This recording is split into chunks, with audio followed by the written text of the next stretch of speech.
to bear in mind when you enter working life that Yes. people might give you advice, might give you even which might seem like hard feedback, but it's generally speaking for a good purpose. I know. So, But as young people, there's still a lot of life that they have to live.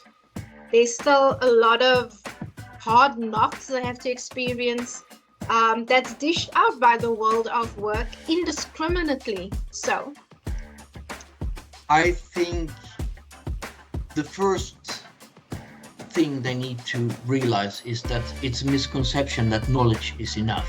why would you say that? I think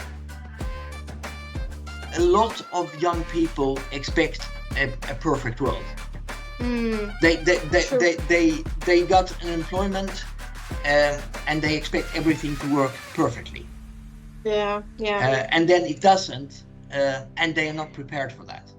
Yes. And really, when we talk about support and resources, especially at an entry level, it's around linking you to a coach, linking you to a mentor.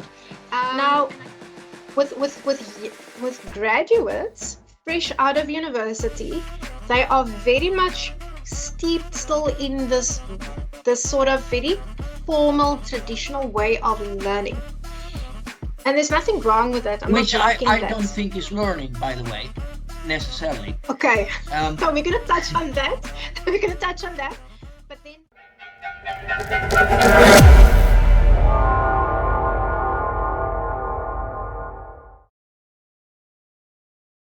Göran, hi, and welcome back to Ideas Exchange. Thank you so much for being a willing participant to keep on coming back. I really do appreciate it. And for everyone out there who doesn't know you and who haven't had the opportunity to see previous videos of Ideas Exchange, yeah, I'm going to curb myself from saying what I want to say, but to our audience members, please make sure to subscribe. Please hit the notification button, and please do not miss any of these conversations. So, Göran, please just reintroduce yourself, a little bit of a background of who you are, and I think primarily just within the context of young talent development, and then we can kind of get stuck into our conversation. Yeah, I thank you for inviting me. The gray hairs gives it away a little bit. I have no, it's a sign of distinction. I have quite some experience, mainly from the financial field, working in financial sector for quite some time, and in that have dealt a lot with young talent, graduate programs, taking people further in their careers and so on and so forth. And I have, those who know me would say that I have a lot of opinions, a lot of ideas about many things. So I guess that's a little bit of what we're going to talk about today. And I need to latch onto that because, yeah, I mean, I think the reason why I value your opinion, I find it actually very valuable, and it's a wealth of wisdom to draw from. And I think one of the things that I really treasure about our friendship is and I think I've read it twice already. Like, I think it's time to read it again. It's this book that you gifted me about the girl who saved the king of Sweden. And I'm paraphrasing the title now. And it was such an interesting book to read because it was an amalgamation of South African history and the political history at that, along with the king of Sweden and just how those two sort of communities and societies melded together. And it was quite a powerful story for me. And I think also just further context to our audience is that you and I started interacting when I managed the graduate program in the banking sector. And yeah, it's just been a beautiful friendship since then, and just lots of things I've learned from you. So thank you for always pouring into me. I really do appreciate it. And the reason why I invited you back onto Ideas Exchange, onto this podcast specifically, Göran, was because that not only have you got quite an intimate, you've got intimate experience of both the South African landscape as well as the South African education system from a graduate perspective, but then also on a global field. And I thought it was it's quite nice to play those two worlds against one another. And I think also, just for the purpose of our audience members, just to define what we see as young talent, it's individuals who have just completed their tertiary studies and are ready to enter the world of work. So these are typically individuals who would be applying for graduate programs, and people like Göran would be somebody who would actually help usher you into the world of work, hopefully with not too many injuries. But sometimes you need a little bit of a slap of real life, but it's done with kindness and lots of love, right, Göran? Absolutely. I think it's important to bear in mind when you enter working life that Yes. people might give you advice, might give you even which might seem like hard feedback, but it's generally speaking for a good purpose. So listen to what people say, and take it in, because it's not evil most of the time. Yes. Or very seldom. It's for a good purpose. Yeah, no, absolutely. And I think so. I mean, if we use the backdrop of the graduate program we work together on, is that these individuals that were successful or successfully accepted onto the graduate program were highly intelligent. I mean, cream of the crop. So they did not lack anything in the realm of knowledge, right? But as young people, there's still a lot of life that they have to live. There's still a lot of hard knocks they have to experience, that's dished out by the world of work indiscriminately. So can I maybe ask you, Göran, I mean, just from observation, I think both in the South African context, but also European countries and wherever else you've actually facilitated these programs, what would you say would be winning keys for young graduates entering the world of work on a graduate program? What are the things that they need to be mindful of in terms of what would help set them up for success versus, I know it might seem like it's the right thing to do, but it's actually not. So kind of, recalculate and take a different route. I think the first thing they need to realize is that it's a misconception that knowledge is enough. It's just a part of the story. So what you know goes hand in hand with your emotions, your feeling for an employer, a special task, etc., etc. And in the end of the day, it's how you actually try to do the things. That's going to be important. So knowledge is not enough. I would also suggest that you build up as a young person entering the working life, build up resilience. It's going to be a number of times that you run into maybe not a brick wall, but at least some kind of difficulties, or there is not something not going as you want, and you just need to prepare for that. And unfortunately, my experience from the last couple of years is that is actually getting worse and not better. Wow. So why would you say that? I think a lot of young people expect a perfect world. They got an employment and they expect everything to work perfectly. Yeah. And then it doesn't, and they are not prepared for that.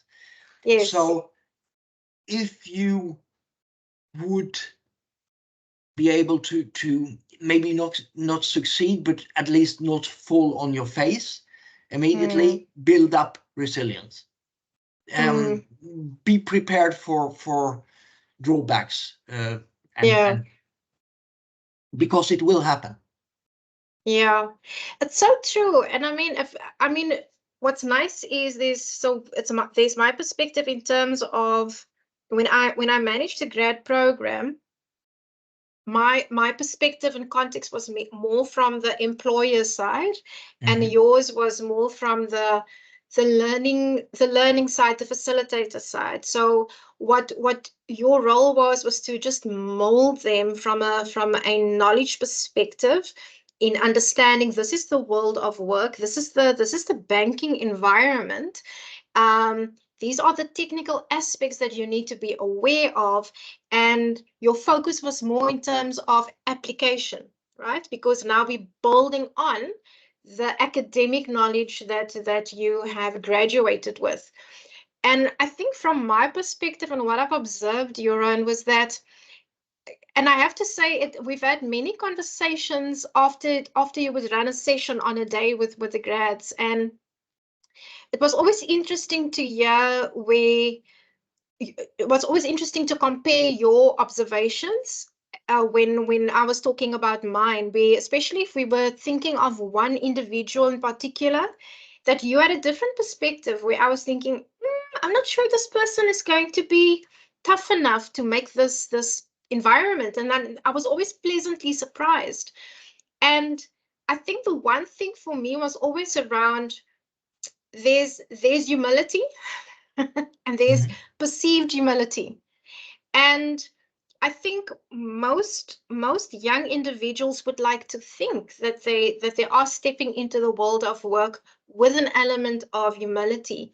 But I think so often certain personality traits personality behaviors, they show up differently when you are in different business contexts. And what I saw in the banking space, for example, and also, I mean, it was different when I was in the retail industry, when I was in FMCG. So it kind of shone a different light on those areas. But I think in the banking space, what I saw was that you've got this graduate entering into a space. They immediately have this direct link and contact with senior executives. And sometimes I thought to myself, gosh, are we not throwing these kids to the wolves because they haven't refined, and life experience and work experience haven't refined how they communicate. It hasn't refined yet how, to your point, if they are faced with a no, it hasn't refined them in terms of how to respond to that. Or actually to say, this is a period in your career now where you actually have to listen more than speak. Because yes, you were cream of the crop when you graduated. You were top of your class, but you're in a different playing field now. So you kind of need to eat a little bit more humble pie. And how that humble pie looks is going to be different for everybody. I think from a personal trait perspective, Göran, what has your observations been in terms of who typically can actually survive? And I know it's a tough question, but who's actually able to survive in a tough environment like that versus you can immediately see this person is not going to make it. Now, I want to tie to a point you just said, and it's actually something I mentioned on the first day with all graduate programs, and the challenges you have as a newcomer to an organization or even to an industry. And one of the things is the I used to be best dilemma.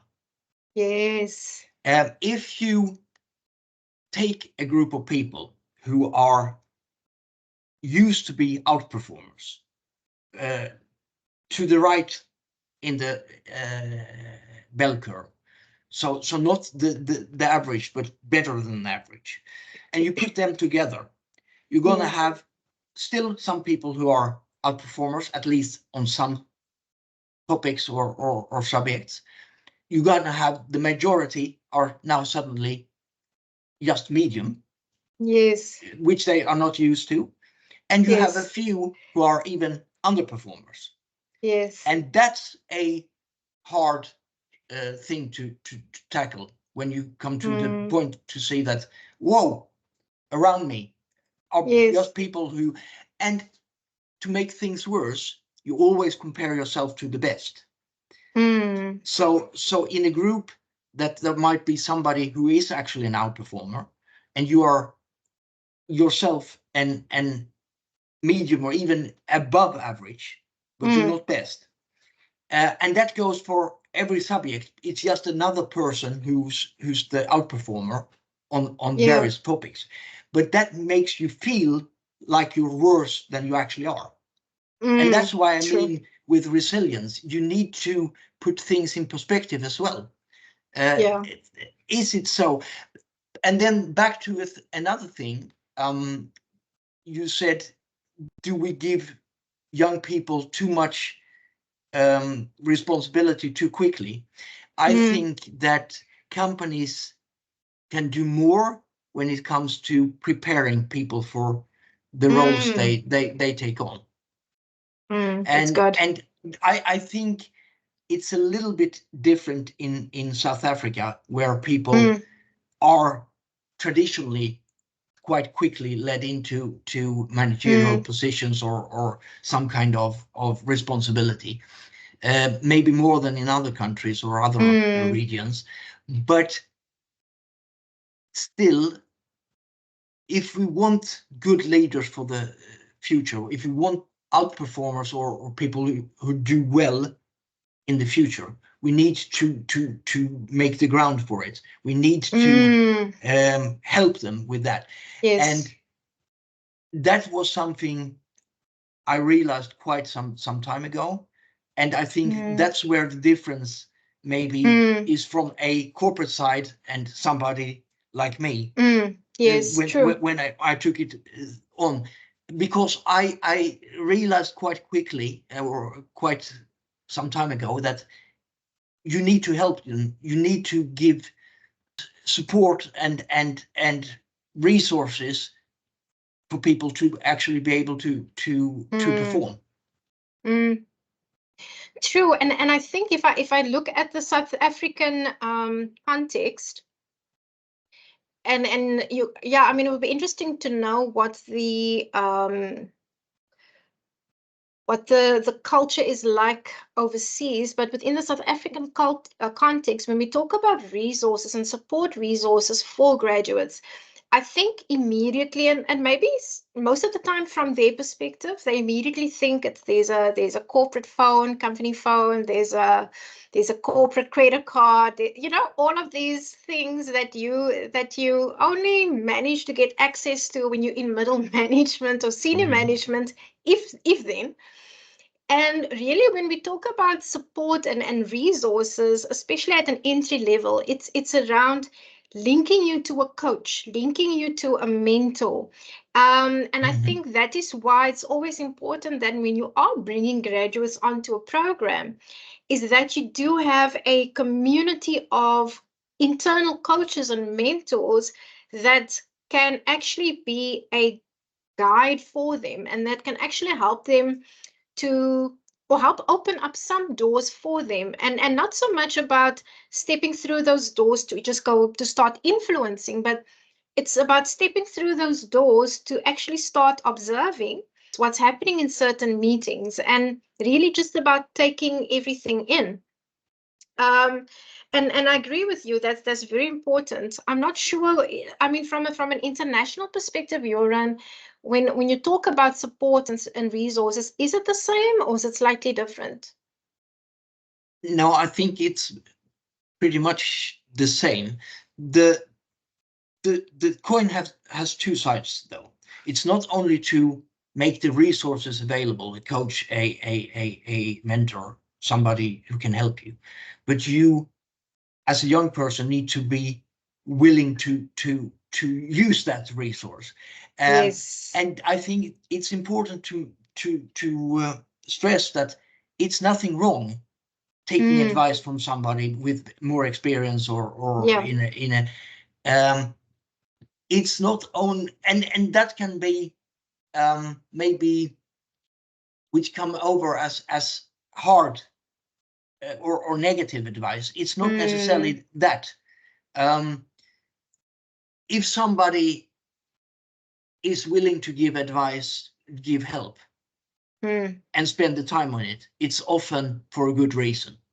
Yes. Nobody would take the time just to, or very, very few people would take the time to give feedback just to be evil or be negative.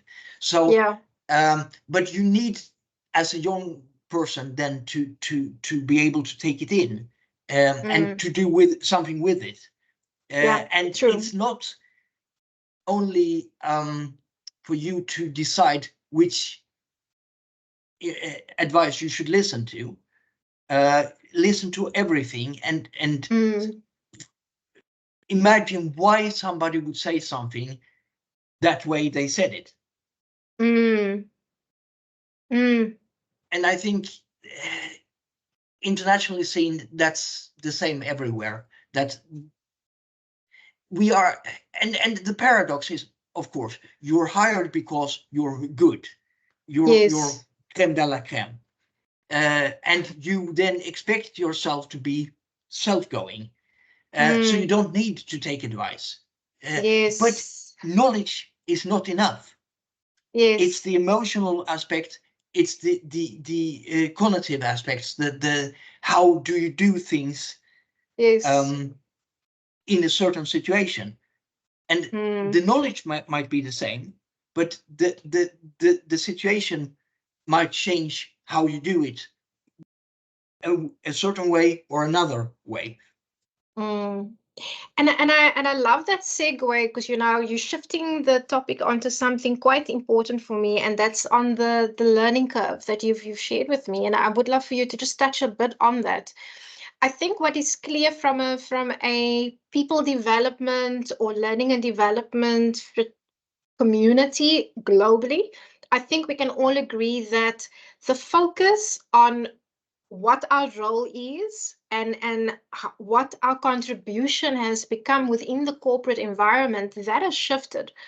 So because you've got learning experience platforms, you've got all of these off-the-shelf online courses, I think the key thing with learning and development specialists, or performance development specialists, as I would like to call us, is that we are now focused on becoming curators of information. So you're setting up the corporate environment in such a way that you're pulling together information that's relevant for the context, and out of that, depending on that moment of need or that learning trigger that the individual experiences, they can then pull from the information that you have curated.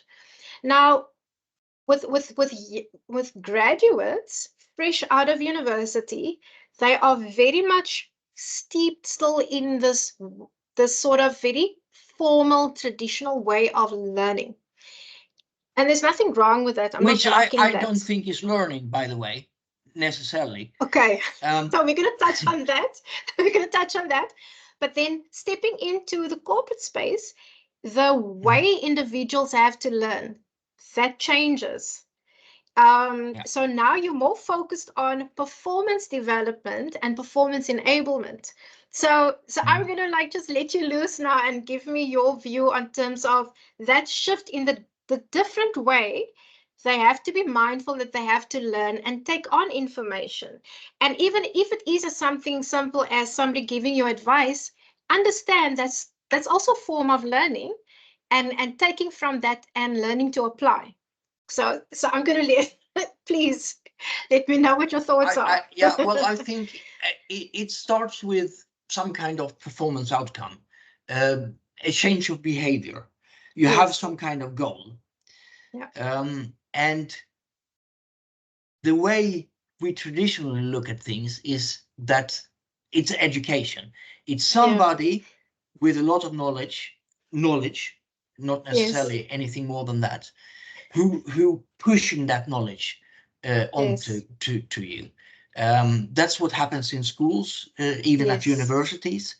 And the sorry truth is that if that knowledge is not used, it's gonna disappear very quickly. Yes. Yeah.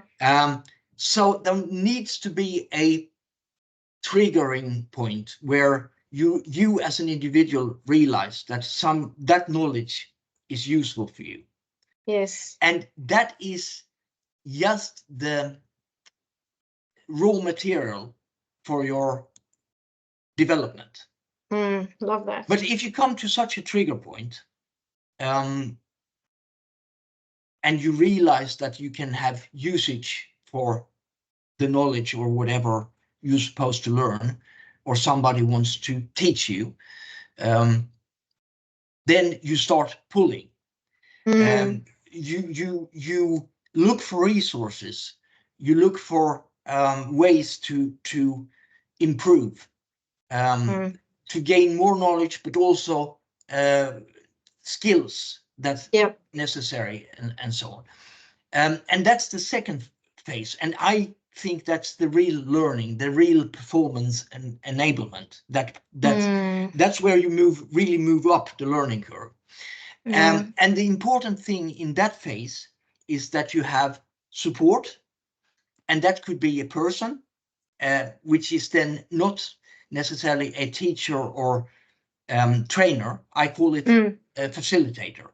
Yes. Because I can facilitate your learning, help you learn, but I can't make you learn. That's powerful. Yeah. So when somebody starts to pull and actually want to learn, want to develop, want to improve, you as a facilitator or an organization needs to put the resources in place. But the resources, to put them in place in a learning database or whatever we call it, is not enough. The emotional aspect of it, that you want to learn, needs to be there, and that can only come from the individual themselves. And when you then hopefully come to the point of performance outcome goal that was set up, you now know how to perform in a certain way. From there is the training part. Yeah. You exercise what you now already know, and you improve maybe by exercise a little bit. But the big move up the learning curve have been the learning, and that goes from understanding what you need, why you need to improve on something, and then having the resources, human or other resources there to help you.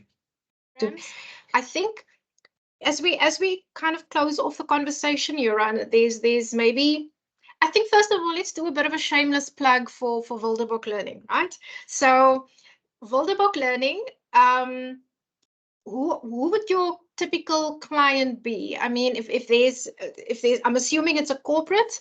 Is it a specific corporate in an industry? If they are wanting, you know, I'm assuming L&D specialization or services. I'm mentioning just that off the top of my head, but please do kind of flesh out in terms of what services Wildebok Learning does offer, and who your typical client would be for those who is watching this and know, okay, wait, I need to get hold of Göran and his team. Am I the right person that they would work with? Well, first, I think it's important to mention that it's not only a subject that is going to do the difference. You mentioned we work together in the financial industry. Yes. And if I teach something, the knowledge of analyzing a company, that's not going to be enough. They need to be able to present. They need to be able to understand a bigger context. And so I think it's important to have a holistic view on things. See start with the end point. What is the performance outcome you want to achieve? Yes. And Yes. not two development programs, even for the same company, would look the same. Because it is also down to the individuals. Yes. We spend a lot of time talking to and understand the individuals who are in the program. And that means that one program can look very different from another program, even for the same client. So it's a hard question to answer. Okay. I think what we bring more than anything is maybe the holistic view, the mindset about learning. And if you believe in that learning and development is something else than the education you had with you from school, then you should probably talk to us. Okay, I love that. And then final thought, maybe just a piece of, I don't want to say advice maybe, but what would you like to share with a company who would like to design an impactful graduate program? What are sort of maybe 2 or 3 main things they need to keep in mind when they want to really run a successful program? That's for corporate. And then for our young graduates, Göran, that is, I want to say bright-eyed and bushy-tailed and not realizing what they're going to step into when they get onto a grad program. What's maybe 1 or 2 survival tips that you can give them? Start with the first one, then, is a company should begin with asking themselves, why are we having a graduate program? Why do we want to run a graduate program? Is it marketing? Is it to develop our young talent? Is it something else? Is it ticking boxes? And in that, I think there are 3 sub-questions. What do we want people in the program to know? What do we want people in the program to feel? And what would we want people in the program to be able to do? So know, feel, and do. When it comes to young people, and also there, why do I want to work for a certain company? Is it just to get a job? Is it to be the big boss one day? And that's not in 3 weeks. That's in a lot longer time. So what time horizon do I have with my career? And realize, I think, important survival advice. Realize that you're not fully fledged, super duper extra everything that a company wants from the beginning. You need to give it time to develop. And if you're resilient, take a few things that goes against you, and you are willing to let things take time, and it normally takes longer time than you would like. Then it will come good in the end. I absolutely love that. If I may add another layer on top of that, Göran, is I think and something that you've touched on early in the conversation is around competition. And my advice to young people is that remember that the moment you step into the work environment, the competition field changes. You have to start looking at yourself and competing with yourself. You have to compete with the person that you were the day before, because the individual you think you want to compete with, they're on a different career path. They might have a different end goal in mind where their journey is concerned. And that's the one thing.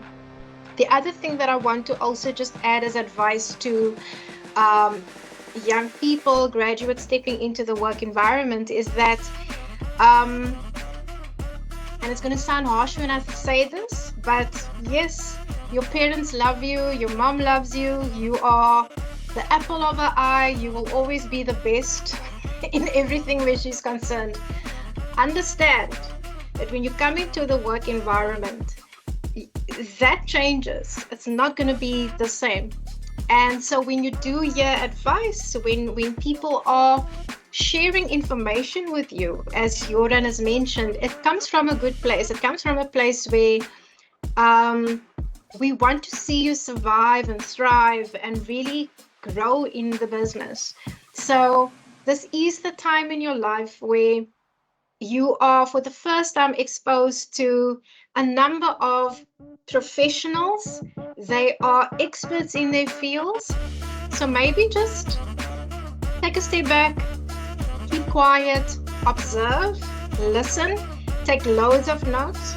And when you're able to, just ask as many questions as you can. But learning is going to be the one thing that you will have to learn how to do, well, for the rest of your career, actually. But the way you learn in the work environment is going to look very different.